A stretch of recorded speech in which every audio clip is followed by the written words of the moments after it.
혹시 비밀번호 알려주기 싫어서 그러니? 아무래도 현관 비밀번호는 사생활이잖아요. 함부로 알려줄 수는 없죠. 아기 있는 집이라 보안 문제도 있고 이해해 주세요. 너희는 매번 우리 집 비밀번호 누르고 들어오면서 왜 나는 안 된다는 거니? 어머니랑 저희는 다르잖아요.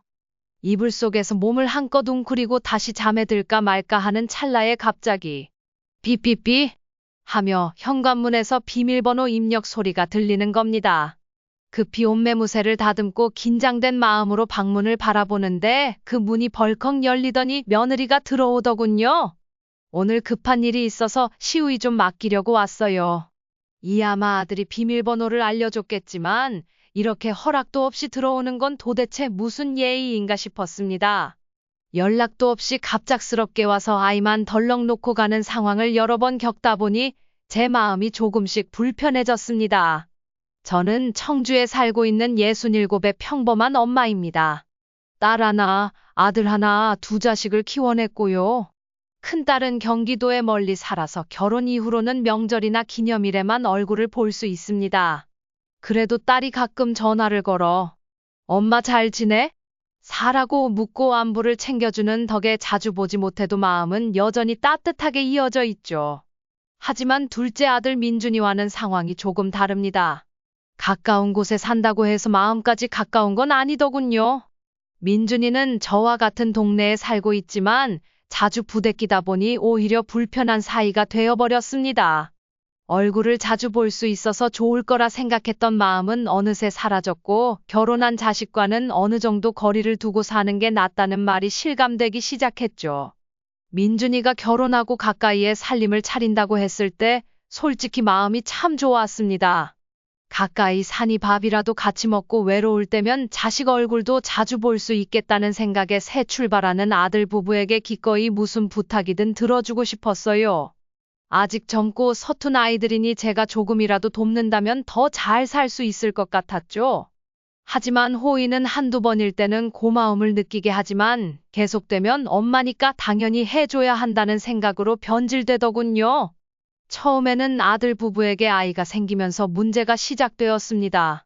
아들 민준이와 며느리는 3년 전에 결혼했고 그 후 1년이 지나 제 눈에 넣어도 아프지 않을 손주가 태어났습니다. 며느리는 아이를 가지면서 직장을 그만두고 육아에 전념하게 되었죠. 그러나 갓 태어난 아기를 젊은 엄마가 혼자 돌보는 게 어디 쉬운 일이던가요.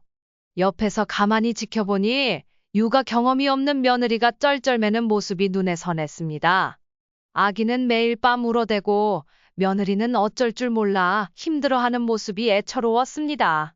사돈댁도 멀리 있어서 도와줄 사람이 없는 상황이라 그 고생이 얼마나 클지 짐작할 수 있었습니다. 그래서 주말마다 아들 집에 가서 육아를 도와주기 시작했습니다. 사실 저에게도 쉬운 일은 아니었습니다. 저 역시 식당에서 일을 하고 있어 퇴근하면 몸이 천근만근이었죠. 그래도 주말이라 바람이라도 쐬는 셈치며 처음엔 하루 이틀씩 돕다가 점점 습관처럼 굳어졌습니다. 처음엔 아들 부부의 지친 얼굴이 제 손길에 펴질 때 보람을 느꼈습니다. 며느리 얼굴에 미소가 피어나는 걸 보면 제 도움이 기쁘기도 했습니다. 그때 제가 아들 내외를 도운 것 자체는 지금도 후회하지 않습니다. 하지만 문제는 도움을 언제 끝내야 할지 그 경계를 명확히 하지 않았다는 점이었습니다. 어느 정도 돕다 보면 매듭짓고 거리를 두는 게 필요했는데 그렇게 하지 못한 것이 지금도 아쉬움으로 남습니다. 손주를 돌봐주는 일은 기쁨이기도 했지만 결국 제 역할이 무리한 부담으로 이어진 것 같습니다. 더 이상 제가 공짜 보모 역할을 하도록 당연히 여기는 것은 적당하지 않다고 느끼게 되었죠. 그때는 왜 멈출 타이밍을 놓쳤을까요? 며느리가 어머니, 매주 주말에 이렇게 도와주셔서 정말 감사해요. 저희 친정이 멀어서 어머니가 아니었으면 어떻게 했을지 모르겠어요. 라며 고개를 숙이며 고마워할 때마다 제 마음은 찡하고 했습니다. 저도 나름 힘든 점이 있었지만 며느리가 저에게 고마움을 표현할 때는 모든 고생이 잊혀지는 것 같았죠. 아유, 무슨 소리야. 나도 손주 볼 때마다 얼마나 예쁜지 몸이 힘들어도 금방 잊어버려. 일 그렇게 대답하면서 속으로는 이제 그만 도와줘도 되겠지라는 생각이 들었습니다. 손주 시우이도 이제 기어다니기 시작했고, 며느리도 아이를 돌보는데 점점 능숙해지고 있었으니까요. 그래서 다음 주부터는 주말마다 오지 않겠다고 며느리에게 말했습니다. 이제 시우이가 혼자 잘 자고 잘 놀기도 하니 내가 매주 오지 않아도 될 것 같아. 다음 주부터는 따로 오지 않을게. 며느리의 얼굴에 약간 걱정스러운 표정이 스치긴 했지만 저는 문제가 없을 거라 생각했습니다. 그런데 아들 내외의 생각은 저와는 달랐던 것 같습니다. 집에서 편안히 시간을 보내고 있는데 아들에게 전화가 왔습니다. 엄마, 오늘은 안 오세요. 그래, 오늘은 집에서 좀 쉬려고 한다. 아들은 잠시 망설이더니 약간 실망한 듯 대답했습니다. 아, 그러세요. 그럼 다음 주에는? 순간 며느리가 아들에게 제 말을 전하지 않은 건가 싶었지만 저는 웃으며 대답했습니다. 글쎄, 이제 내가 더 가지 않아도 되지 않겠니? 시우이가 이제 혼자 잘 자고 놀기도 잘하는데 예은에게도 가지 않겠다고 말해뒀어. 그러자 아들은 잠시 머뭇거리며 말했습니다. 그래도 주말이면 혜영이도 좀 쉬어야죠. 아이고, 나도 이제는 좀 쉬어야지. 엄마도 평일에는 식당에서 일하고 허리도 손목도 아프다. 앞으로는 주말에 내가 좀 더 많이 도와줘. 아들은 아쉬운 기색이 역력했지만 더는 억지로 부탁하지 않았습니다. 그렇게 저는 주말을 온전히 저를 위해 쓸 수 있게 되었습니다. 몇 주가 지나고 나니 아들 내외도 저 없이 잘 지내는 것 같아 한결 마음이 편해졌습니다. 하지만 그 평화는 오래가지 않았습니다. 어느 날 며느리에게 전화가 왔고 이어 아들도 번갈아가며 전화를 걸어 불길한 기운이 스쳤습니다. 예은아, 무슨 일이니? 시우이는 잘 있고. 네, 어머니, 시우이는 잘 지내고 있어요. 그런데 요즘 시우이 입맛이 없어서 고기를 잘 안 먹네요. 예전에 어머니가 만들어 주셨던 이유식은 잘 먹었는데. 아이고, 내가 알려준 대로 만들었니? 네, 알려주신 대로 해봤는데 잘 안 먹네요. 그 말에 저는 다시 마음이 흔들렸습니다. 결국 며느리에게 이렇게 말하고 말았습니다. 그래, 그럼 내가 좀 만들어줄까? 정말요? 너무 감사해요. 미안해하는 며느리의 목소리에 저는 흔쾌히 해주겠다고 대답했습니다. 이후로 몇 번 이유식을 만들어 주었고 때로는 재료를 사다 주기도 했습니다. 하지만 한두 번일 줄 알았던 부탁은 계속되었습니다. 어느새 며느리의 요구는 당연한 일처럼 굳어졌고 저 역시 그런 변화가 서운하게 느껴지기 시작했습니다. 어머니, 이번 주에는 새우랑 브로콜리 넣은 이유식 좀 만들어주세요. 그리고 요즘 양파도 맛있으니 갈아서 넣어주시면 좋겠어요. 아직도 내가 만든 이유식은 시우이 입맛에 맞지 않니? 네, 할머니 손맛이 최고라서 그런지 제가 만든 건 잘 안 먹어요. 시우이 아빠랑 토요일에 찾으러 갈게요. 그 말을 듣고 전화기를 내려놓자마자 깊은 한숨이 나왔습니다. 며느리는 이제 더 이상 미안해하는 기색도 없이 요구했고 저도 이제는 이유식을 만들어주는 일이 당연하게 여겨지는 상황이 무겁게 느껴지기 시작했습니다.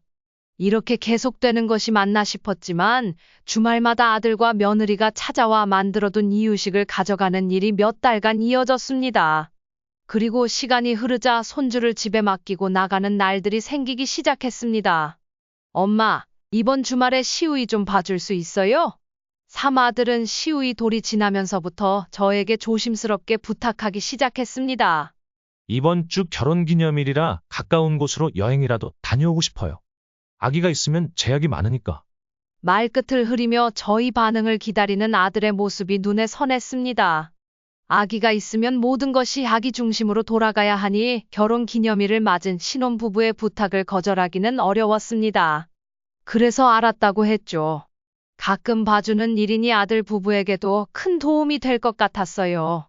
아기가 있으면 외출이 참 힘들잖아요. 알았어, 시우이 데리고 와. 제 대답에 아들은 기다렸다는 듯이 깊은 목소리로 답했습니다. 정말요? 진짜 고마워요. 하루면 돼요. 사실은 2박 3일이에요. 금요일 저녁에 가서 일요일 저녁에 돌아오려고요. 잠시 당황했지만 웃으며 말했죠. 그래, 알았으니 데리고 와. 아들은 아주 기뻐하며 약속한 금요일 저녁에 시우이 짐을 바리바리 싸들고 집으로 왔습니다. 시우이를 봐주는 일이 처음은 아니었기에 익숙했지만 온종일 아이를 혼자 돌보는 일은 정말 쉽지 않았습니다. 시우이는 이제 제법 잘 걸어다녔고 예상보다 훨씬 활발해서 따라다니느라 허리가 끊어질 것만 같았어요. 가구 모서리가 뾰족해서 혹시 사고가 날까봐 주말 내내 아이를 따라다녔습니다. 약속된 일요일 저녁이 되자 아들 내외는 한층 밝아진 얼굴로 돌아왔습니다. 안 힘드셨어요? 힘들긴 말도 못하게 힘들었지만 오랜만에 쉬고 온 아들 내외의 밝은 얼굴을 보니 그래도 뿌듯하더군요. 그래도 지낼만 했어. 잘 놀다 왔어. 네, 정말 좋은 시간 보냈어요. 오랜만에 해방된 기분이었어요. 그래, 가끔 봐줄 테니 나중에 또 여행 가고 싶으면 말해. 그 말을 내뱉고 나서 속으로 아차 싶었지만 시우이도 아직 어린데 앞으로 얼마나 자주 맡기겠나 싶었죠. 그러나 그때는 몰랐습니다. 제 말이 어떤 결과를 불러올지 말이죠. 시간이 조금 지나자 저는 그 선택을 후회하게 되었습니다. 그때부터 시도 때도 없이 아이를 맡아달라는 전화가 오기 시작했거든요. 처음엔 오전에 맡겼다가 오후에 데려가더니 나중엔 다음 날까지 맡아달라는 부탁이 잦아졌습니다. 처음에는 2달에 한 번 정도 휴가처럼 생각하며 돌봐줄 생각이었지만 갈수록 아들 내외의 부탁은 지나치기 시작했습니다. 나중엔 저에게 따로 연락도 없이 아이를 맡기는 것이 당연한 일처럼 여겨지기 시작했죠. 그러다 어느 날 황당한 사건이 일어났습니다. 그날 아침은 이상하게 시작됐습니다. 전날부터 몸살 기운이 돌고 아침까지 몸이 무겁고 머리가 지끈거렸어요.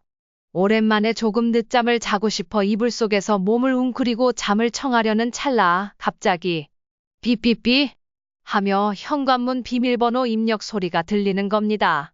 꿈인가 싶어 눈을 꼭 감고 있었지만 다시 한번 같은 소리가 들리더군요. 그 순간 심장이 덜컥 내려앉는 느낌이었습니다. 이게 무슨 소리지? 누가 온 거야? 혼란스러웠습니다.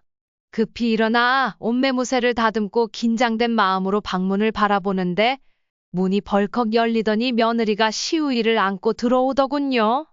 어머니, 주무시고 계셨어요? 이 며느리가 별다른 표정 없이 인사를 건넸습니다. 저는 그 말을 듣고 잠시 멍해졌습니다. 이게 무슨 상황인가 싶었어요. 이 아침에 그것도 이렇게 갑자기 문을 열고 나타난 이유가 무엇인지 머릿속이 복잡해졌습니다. 아니, 아침부터 웬일이니? 제 목소리는 놀람을 감추지 못한 채 떨리고 있었습니다. 시계를 보니 오전 9시가 조금 넘었더군요. 평소 같으면 괜찮은 시간이었지만 전날부터 몸이 좋지 않아 조금 더 쉬고 싶던 시간이었어요. 그런데 며느리는 저를 쳐다보지도 않고 바쁘게 대답하며 말하더군요. 오늘 급한 일이 있어서 시우이 좀 맡기려고 왔어요. 이하며 손주를 침대에 내려놓았습니다. 그 순간 저는 무슨 말을 해야 할지 몰라 그저 며느리를 바라볼 수밖에 없었습니다. 아마 비밀번호는 아들이 알려줬겠지만 이렇게 허락도 없이 막 들어오는 건 도대체 무슨 예의인가 싶었어요. 어느새 제가 그저 쉽게 다룰 수 있는 시어머니가 되어버린 건가 하는 생각이 들더군요. 그동안 제가 편하게 해줬던 것이 결국 이런 식으로 이어진 것 같았습니다. 며느리와 아들은 아이를 봐주면 고마워할 줄 알았는데 이제는 제가 마음대로 다뤄도 되는 사람처럼 느껴져 서운한 마음이 들었습니다. 저 그럼 가볼게요. 일며느리가 아이를 침대에 내려놓고 뒤돌아 나가려 하니 저는 다급하게 물었습니다. 시우이는 언제 데리러 오니? 갑작스러운 상황에 당황해서 물었지만 이런 말조차 해야 한다는 사실이 참 막막하게 느껴졌습니다. 며느리는 저를 돌아보며 대답했습니다. 이따 시우이 아빠가 연락드릴 거예요. 저 급해서 먼저 가볼게요. 그럼 쉬세요. 그리고는 문을 쾅 닫고 나가버렸습니다. 아이와 덩그러니 둘만 남겨진 저는 황망함에 말을 잃고 말았습니다. 이게 도대체 무슨 경우인가? 싶었어요. 얼마 전 제가 몇 번 손주를 돌봐달라는 부탁을 거절했더니 이제는 예고도 없이 집에 와서 아이만 두고 나가버리는 일이 생긴 겁니다. 남겨진 시우이는 혼자서 신이 난 듯 양팔을 흔들며 방긋 웃고 있었습니다. 저는 허탈하게 웃으며 손수건으로 아이 입가를 닦아주며 중얼거렸죠. 너희 엄마 아빠는 또 어딜 그렇게 바쁘게 가는 걸까? 아이를 안고 거실로 나와 보니 저희 집에는 이미 손주 물건들이 가득 쌓여 있었습니다.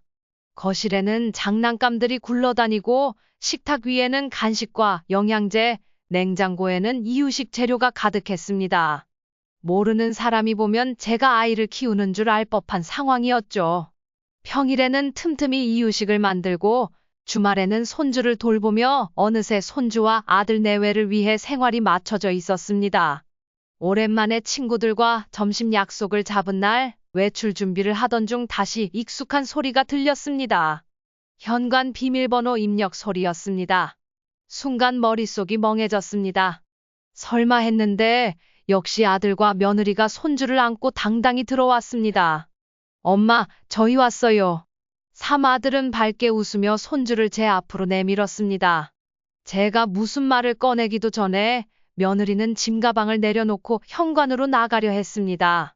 오늘 저희 일정이 있어서 시우이 좀 부탁드릴게요. 그들의 무신경한 태도에 점점 짜증이 치밀어 올라 저는 강경하게 말했습니다. 민준아, 엄마 오늘은 친구랑 약속이 있어서 시우이를 돌봐주기 어렵다. 제 말이 끝나기도 전에 아들은 얼굴이 굳더니 오히려 언성을 높이며 말했습니다. 그게 무슨 말씀이세요? 오늘 저희 중요한 일정인데 이미 예약도 다 해놨고 당일이라 취소도 못한다고요. 아들의 말을 들으니 정말 황당했습니다. 마치 제가 주말마다 손주를 돌보는 것이 당연하다는 듯한 아들의 태도에 답답함이 몰려왔습니다. 며느리도 곤란한 듯 팔짱을 끼고 현관에 서 있었습니다. 그래도 약속이 있는데 어떻게 하니? 미리 말했어야지. 일하고 말했지만 아들과 며느리는 전혀 듣지 않는 듯 했습니다. 안 돼요. 저희 이번 일정은 진짜 중요해요. 위약금이 100%인데 그 돈이 얼만데요. 아니, 엄마가 약속이 있으면 미리 말씀을 하셨어야죠. 도대체 무슨 소리를 하는 거야? 내가 먼저 연락했어야지. 제 말은 허공에 머물렀고 가슴 한가운데가 꽉 막히는 듯 했습니다. 그러자 며느리도 한숨을 쉬며 사정했습니다. 어머니, 정말 곤란해서 그래요. 다음에는 꼭 미리 연락드릴게요. 제발 이번 한 번만 부탁드려요. 두 사람이 그렇게 애원하니 결국 저는 할 수 없이 고개를 끄덕일 수밖에 없었습니다. 알았다. 이번 한 번만 봐줄게. 그렇게 말하면서도 마음속에는 서운함이 커지는 걸 느꼈습니다. 나설 준비로 설레었던 감정은 사라지고 대신 손주를 돌봐야 한다는 현실만 남아 친구들과의 약속은 어쩔 수 없이 취소할 수밖에 없었습니다. 다음에는 꼭 연락하고 올게요라는 아들과 며느리의 말과는 달리 그 뒤로도 몇 번이나 아무런 연락 없이 손주를 두고 급히 집을 떠나는 일이 반복되었죠. 그때마다 어린 손주를 내쫓을 수 없어 울며 겨자 먹기로 아이를 돌보곤 했습니다. 이렇게 쌓여가던 불만은 예상치 못한 상황에서 폭발해버리고 말았습니다. 평소에는 아들 집에 가는 일이 드문 저였지만 그날은 사정이 있어 직접 만든 반찬과 이유식을 가져다 주기로 했습니다. 보통은 아들이나 며느리가 집에 와서 가져가곤 했지만 그날은 손주의 예방접종이 있어 집에 올 수 없다고 하더군요. 저는 무거운 반찬 가방을 들고 아들 집으로 갔습니다. 아무도 없을 거라 해서 제가 알고 있던 비밀번호를 눌렀습니다. 예전에 손주를 돌봐줄 때 자연스럽게 알게 되었던 번호였죠. 그런데 띠띠띠 경고음이 나며 문이 열리지 않는 겁니다. 순간 당황해 두어 번 더 눌러봤지만 여전히 문은 꿈쩍도 하지 않았습니다. 그제야 깨달았죠. 비밀번호가 바뀌었구나. 당황스러운 마음으로 아들에게 전화를 걸었지만 바빴는지 받지 않았습니다. 그래서 며느리에게 전화를 했는데 다행히 금방 전화를 받더군요. 혜영아, 오늘 일 때문에 나가는 길에 반찬 가져다 주려고 왔는데 문이 안 열리네. 지금 현관 앞이야. 비밀번호 좀 알려줄래? 금방 넣고 갈게. 비밀번호요? 그게 죄송한데 경비실에 맡겨주시면 안 될까요? 며느리의 예상 밖의 대답에 순간 멍해졌습니다. 그녀의 반응이 처음에는 이해가 되지 않았어요. 무거운 반찬 가방을 들고 아파트 입구 경비실까지 걸어가야 한다는 생각만 해도 몸이 무거웠습니다. 경비실에는 냉장고도 없잖아. 날도 더운데 금방 상하면 어떡해. 그냥 냉장고에 넣어두고 갈게. 저희 금방 들어갈 거니까 경비실에 맡겨주세요. 계속 같은 말을 되풀이하는 며느리에게 서운함이 밀려오기 시작했습니다. 혹시 비밀번호를 알려주기 싫어서 그러는 건가 싶어 저도 모르게 목소리에 서운함과 화가 섞였죠. 혹시 비밀번호 알려주기 싫어서 그러니? 그 말에 며느리는 잠시 머뭇거리더니 무미건조하게 대답했습니다. 아무래도 현관 비밀번호는 사생활이잖아요. 함부로 알려줄 수는 없죠. 아기 있는 집이라 보안 문제도 있고 이해해 주세요. 그 말을 듣는 순간 정말 기가 막혔습니다. 우리 집에 올 때는 사람이 있든 없든 비밀번호를 누르고 들어왔던 며느리가 자기 집은 사생활이라며 거절하는 모습을 보니 어이없더군요. 제 집에서는 마음대로 출입하면서도 자기 집은 사생활이라니 내로남불이 따로 없다는 생각이 들었습니다. 너희는 매번 우리 집 비밀번호 누르고 들어오면서 왜 나는 안 된다는 거니? 어머니랑 저희는 다르잖아요. 며느리의 그 어이없는 대답에 더는 무슨 말을 해야 할지조차 떠오르지 않았습니다. 도대체 저와 자신들이 뭐가 다르다는 걸까요? 저는 다 늙었으니 사생활이 필요 없다는 말인가 싶었습니다. 며느리에게 되묻고 싶은 말들이 가슴속에서 치밀었지만 거기서 더 이상 말다툼을 할 수는 없었습니다. 알았다. 는 짧은 대답과 함께 전화를 끊고 무거운 짐을 다시 들었어요. 경비실로 향하는 발걸음이 어찌나 무겁던지 평소보다 2배는 더 걸린 듯 했습니다. 경비실에 짐을 맡긴 후에도 속은 부글부글 끓어올랐습니다. 아들네 아파트를 나서는 길, 생각할수록 가슴이 답답하고 화가 치밀어 오르더군요. 며느리의 말을 곱씹으면서 그동안 제가 해왔던 일들이 주마등처럼 스쳐 지나갔습니다. 손주를 돌봐주던 일, 이유식을 만들어주며 한결같이 도와줬던 시간들, 이 모든 것이 지금 와서는 헛된 짓이라는 생각이 들더군요. 제가 아이들에게 베풀었던 친절과 배려는 일방적이었고 그 결과는 아이들이 저희 집을 제 집처럼 함부로 드나드는 지금의 상황으로 나타났습니다.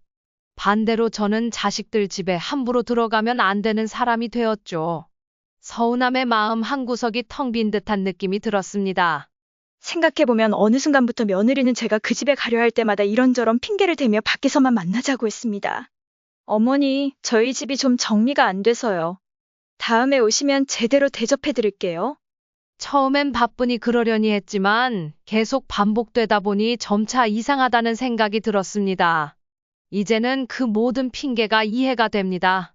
며느리는 저를 집에 들이는 것이 불편했던 모양입니다. 저는 그동안 아들과 며느리를 진심으로 한 가족으로 생각하고 대했습니다. 하지만 이제 깨달았습니다. 자식들에게 저는 그저 필요할 때만 이용할 수 있는 존재였다는 것을요. 이 사실을 알게 되자 그동안 느꼈던 작은 보람마저 허무하게 느껴졌습니다. 이쯤 되니 며느리를 내 며느리가 아닌 아들의 아내로, 아들을 내 아들이 아닌 며느리의 남편으로 생각하는 게 마음 편할 것 같았습니다.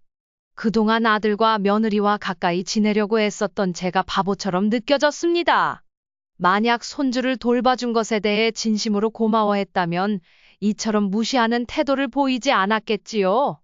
그렇게 마음을 정리한 후 주말 아침 저는 조용히 집을 나섰습니다. 그날은 지방에 있는 여동생에게 가는 길이었습니다. 그때 휴대폰이 울렸고 아들의 전화였습니다. 엄마, 집에 안 계세요. 그리고 현관문 비밀번호는 왜 바꾸셨어요? 번호가 뭐예요? 너는 왜 내 집에 왔니?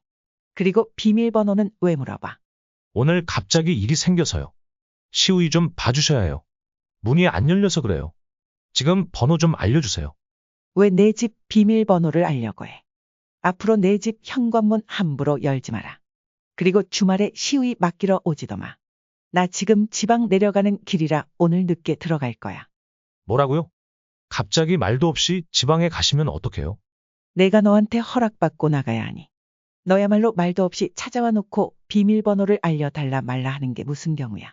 제가 버럭 소리를 지르자 아들은 당황했는지 말을 아꼈습니다. 혹시 저번에 저희 집 못 들어오게 해서 그러세요?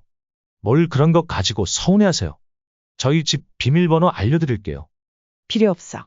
앞으로 너희 집 갈 일 없다. 그러니 너희도 더 이상 내 집에 찾아오지 마라. 시우이는 너희가 돌봐야지. 엄마, 갑자기 왜 이러세요? 안 그래도 처갓집이 멀어서 도움받을 사람이 엄마밖에 없는데. 그래, 나도 그렇게 생각해서 그동안 바보같이 열심히 도와줬다. 그런데 그렇게 도와주니 그게 당연하게 여겨지니 고마운 줄도 모르고 예의도 모르고 어쩜 그렇게 너희 편할 대로만 하니. 고마운 줄 몰라요. 항상 고맙게 생각하고 있어요. 그렇게 말씀하시니 서운하네요. 그동안 연락도 없이 막무가내로 찾아와 아이만 덜렁 맡기고 가면서도 저에게 한마디 감사, 인사조차 없었던 일들이 떠올라 결국 저는 전화를 끊었습니다. 이해해 주려고 했지만 지금 돌이켜보니 그동안 내가 이해해서는 안 되는 일들도 많이 이해해 준 것 같습니다. 이제 깨달았습니다. 더 이상 나를 이용해 손쉽게 손주를 맡길 생각은 하지 말라는 것을요. 저는 여러분이 편하게 공짜로 쓸 수 있는 부모가 아닙니다. 앞으로는 손주도 집안일도 스스로 해결하고 주말에는 너희가 알아서 하기를 바랍니다. 아이를 데리고 놀러 가든지 아이가 조금 더 크면 그때 놀러 다니든지요. 손자 좀 봐줄 수 있잖아요.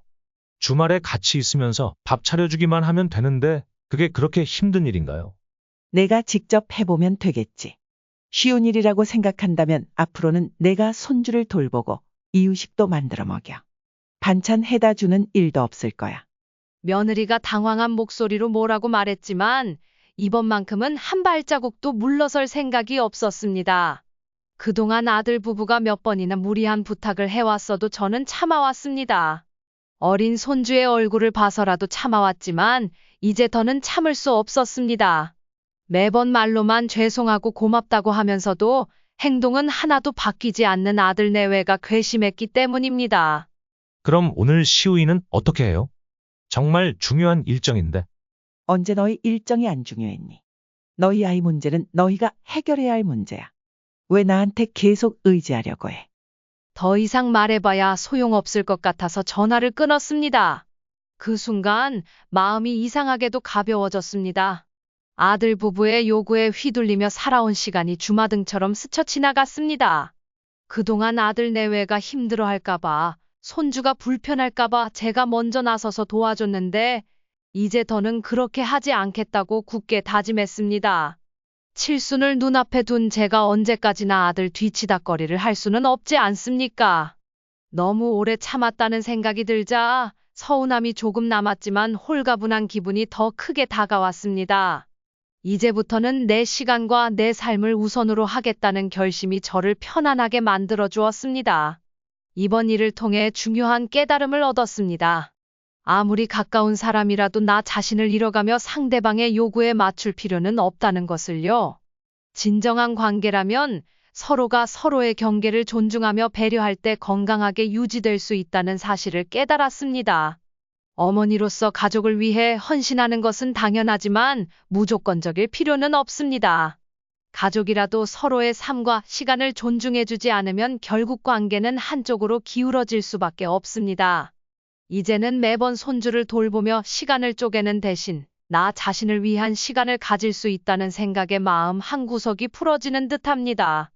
아들 내외에게 무작정 맞춰주던 시간이 끝나고 제 인생도 다시 시작될 수 있을 것 같다는 생각이 듭니다. 오늘의 사연은 여기까지입니다. 혹시 저와 비슷한 경험을 하신 분이 계시다면 이 이야기가 조금이라도 도움이 되었기를 바랍니다. 저처럼 어리석은 실수를 반복하지 않길 바랍니다. 귀한 시간을 내어 제 이야기에 귀 기울여 주셔서 감사합니다. 오늘도 평온한 하루 보내세요.